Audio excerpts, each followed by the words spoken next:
ആലപ്പുഴ ബൈപ്പാസിൽ അല്പസമയം മുമ്പ് ഗർഡർ തകർന്നു വീണ സമയത്തെ CCTV ദൃശ്യങ്ങൾ 24 ലഭിച്ചിട്ടുണ്ട്. 4 ഗർഡറുകളും ഒന്നിച്ച് വീഴുന്നു എന്നതാണ് ആ ദൃശ്യങ്ങളിൽ നിന്ന് വ്യക്തമാകുന്നത്. അതാണ് പ്രേക്ഷകർ ഇപ്പോൾ കാണുന്നത്. മനീഷ് മഹിപാൽ വിവരങ്ങൾ നൽകും ആലപ്പുഴയിൽ നിന്ന്. മനീഷ്, വലിയൊരു അപകടമാണ്. ആർക്കും കാര്യമായ പ്രശ്നങ്ങളോ അല്ലെങ്കിൽ പരിക്കുകളോ ഒന്നും ഉണ്ടായില്ല എന്നുള്ളത് വലിയ മഹാഭാഗ്യം. അതിന് തൊട്ടു മുമ്പ് ഏതാനും സെക്കൻഡുകൾക്ക് മുമ്പ് അതിലെ ഒരാൾ ഓടിപ്പോകുന്നത് കൂടി നമ്മൾ കാണുന്നുണ്ട്. അപ്പോൾ വലിയ അപകടത്തിലേക്കൊക്കെ നീങ്ങുമായിരുന്നതാണ് തലനാരിഴയ്ക്ക് എന്ന് നമ്മൾ പറയുന്നത് എല്ലാ അർത്ഥത്തിലും ഇവിടെ ശരിയായതല്ലേ? വിജയകുമാർ, വലിയ ഞെട്ടിക്കുന്ന ദൃശ്യങ്ങളാണ്. അതായത് നമുക്ക് കാണാം, ഇവർ ആദ്യം പറഞ്ഞത് ഒരു ഗർഡർ വീണു, അതിന്റെ പിന്നാലെ 3 ഗർഡറുകൾ വീഴുകയായിരുന്നു. അതായത് ഇതിൽ തൊട്ടുകൊണ്ട് മറ്റ് ഗർഡറുകൾ അപകടത്തിലേക്ക് താഴേക്ക് വീഴുകയായിരുന്നു എന്നാണ് ഈ ഉദ്യോഗസ്ഥർ ആദ്യം ഈ സ്ഥലം സന്ദർശിച്ച ശേഷം പറഞ്ഞത്. പക്ഷെ അങ്ങനെയല്ല, ഈ 4 ഗർഡറുകളും ഒരുമിച്ച് വീഴുകയായിരുന്നു. ഈ ശബ്ദം കേട്ട് ഒരാൾ, നമുക്ക് ദൃശ്യങ്ങൾ കാണാം, ഒരാൾ ഓടി പ്രാണരക്ഷാർത്ഥം ഓടി രക്ഷപ്പെടുന്നതും ദൃശ്യങ്ങൾ കാണാം. അതിനുശേഷം 4 ഗർഡറുകളും വീഴുകയാണ്. ആ വീടിന് ശേഷം വലിയ പൊടിപടലങ്ങളാണ് പ്രദേശത്താകെ.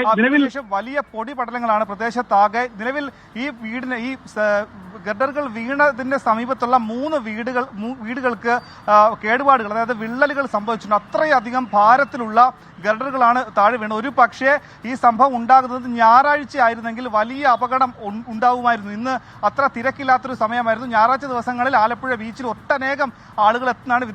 വിദേശ വിനോദസഞ്ചാരികൾ അടക്കം എത്തുന്നതാണ്. അവിടെ കാർ പാർക്കിംഗ്, 2 വീലർ അടക്കമുള്ള പാർക്കിംഗ് ചെയ്യുന്നതാണ്.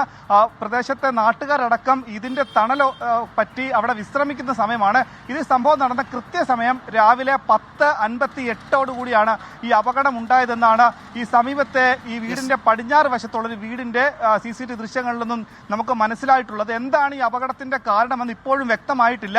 എല്ലാ സ്റ്റാൻഡേർഡ് പ്രൊസീജിയർ അനുസരിച്ചാണ് ഇതിന്റെ നിഷ്കർഷിച്ചിരിക്കുന്ന എല്ലാ സ്റ്റാൻഡേർഡ് പ്രൊസീജിയർ അനുസരിച്ചാണ് ഇതിന്റെ നിർമ്മാണം നിലവിൽ പുരോഗമിക്കുന്നത് എന്നാണ് ഈ നിർമ്മാണ കമ്പനി അവകാശപ്പെടുന്നതെങ്കിൽ കൂടി ഇത്രയും അധികം ഭാരത്തിലുള്ള ഈ ഗർഡറുകൾ മുകളിൽ സ്ഥാപിച്ചതിന് ശേഷം എങ്ങനെ ഈ പകൽ സമയത്ത് ഇത്രയും അധികം അപകട സാധ്യത ഉണ്ടാക്കുന്ന തരത്തിൽ ഇങ്ങനെ ഈ താഴേക്ക് വീടുന്ന രീതിയിൽ യാതൊരുവിധ കണ്ടെത്തലുകൾ ഇപ്പോൾ വന്നിട്ടില്ല. ഈ ക്രോസിംഗ് ഗർഡറുകൾ സ്ഥാപിച്ചിട്ടില്ല എന്ന് നമുക്ക് ഇവിടെ വന്നപ്പോൾ തന്നെ മനസ്സിലായി. മനീഷ്, എന്തായാലും 3 മണിക്ക് നാഷണൽ ഹൈവേ അതോറിറ്റിയുടെ ഉദ്യോഗസ്ഥർ അവിടെ വരുന്നുണ്ട്. അവർ വന്നത് പരിശോധിച്ചിട്ട് എന്താണ് ഈ അപകട കാരണം എന്നത് കണ്ടുപിടിക്കട്ടെ, വിശദീകരിക്കട്ടെ.